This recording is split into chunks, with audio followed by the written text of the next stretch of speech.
O Tribunal de Falências dos Estados Unidos autorizou a investigação de bens do Banco Master no exterior. A decisão permite que a liquidante da instituição intime empresas, galerias de arte e marcas de luxo para levantar informações. Entre os alvos das intimações está o empresário Daniel Vorcaro. O objetivo é mapear possíveis ativos ocultos e analisar transações financeiras no exterior.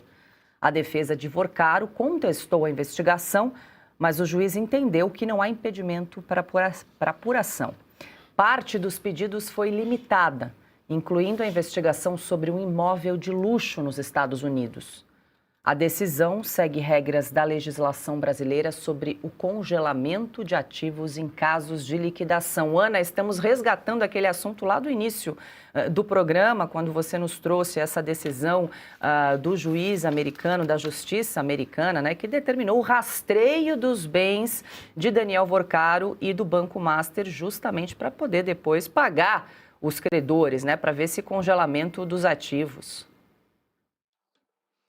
Paula, alguns pontos sobre esse caso. Primeiro que foi uma decisão ousada da defesa do Vorcaro em arriscar isso, né? Não, nós vamos pedir para que as investigações, não estamos falando nem de condenações, apelações, mas para que as investigações sejam suspensas, que cessem as investigações. É claro que isso não vai cair bem com a justiça americana, ainda mais uma justiça americana que sabe do passado do Brasil em relação à corrupção. Nós estamos falando de Braskem, de Odebrecht, da Lava Jato, famosa car wash aqui. Se você pergunta para qualquer pessoa interessada em política, advogados, né, juristas, sobre a car wash, todo mundo vai saber responder, né? A Odebrecht fez um acordo com o Departamento de Justiça americano, quase 5 bilhões de dólares,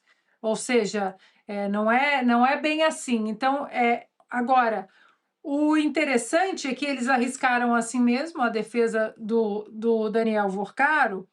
Agora, outros países vão seguir exatamente o precedente dos Estados Unidos, principalmente a Suíça, em relação ao caminho e a dar seguimento a essas investigações.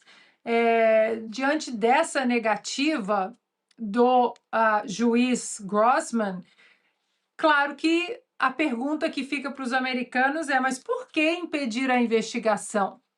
Não há condenação, não há nada. E aqui, como você disse, nós estamos falando de obras de arte, nós estamos falando de imóveis nos Estados Unidos, fora dos Estados Unidos.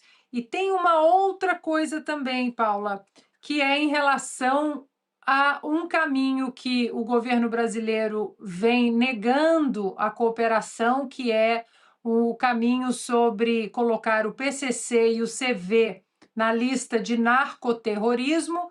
Dessa maneira, investigações sobre os tentáculos financeiros pelos americanos seriam investigações mais rápidas, mais aprofundadas, e isso não aconteceu porque o Lula protegeu o PCC e o Comando Vermelho e não autorizou que eles fossem, essa cooperação não foi autorizada, que eles fossem colocados na lista de narcoterroristas.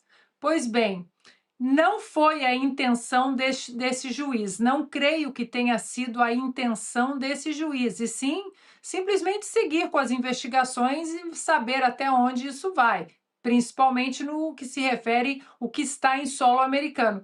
Mas isso, Paula, esse caso pode abrir portas para tribunais federais que, porventura, se interessem por esses tentáculos do PCC e do Comando Vermelho nos Estados Unidos. E aí, por mais que o Lula tenha tentado proteger essas duas facções, acho que agora tem uma porta aqui nos Estados Unidos que alguns juízes federais eles podem se interessar em abri-las. Para finalizar, Paula, eu mandei uma mensagem para um amigo meu que é advogado aqui, americano, e que conversa sobre, né, esse mundo, Brasil, Estados Unidos, corrupção, Braskem, Odebrecht, Vorcaro, Master, E aí eu vou ler a mensagem que ele me mandou, porque nós estamos falando de um tribunal de falências apenas, é o começo. E ele disse o seguinte: veja bem, falência aqui não é, num caso como esse, não é sobre números que não fecham. Muitas vezes é sobre histórias que ainda não foram completamente contadas.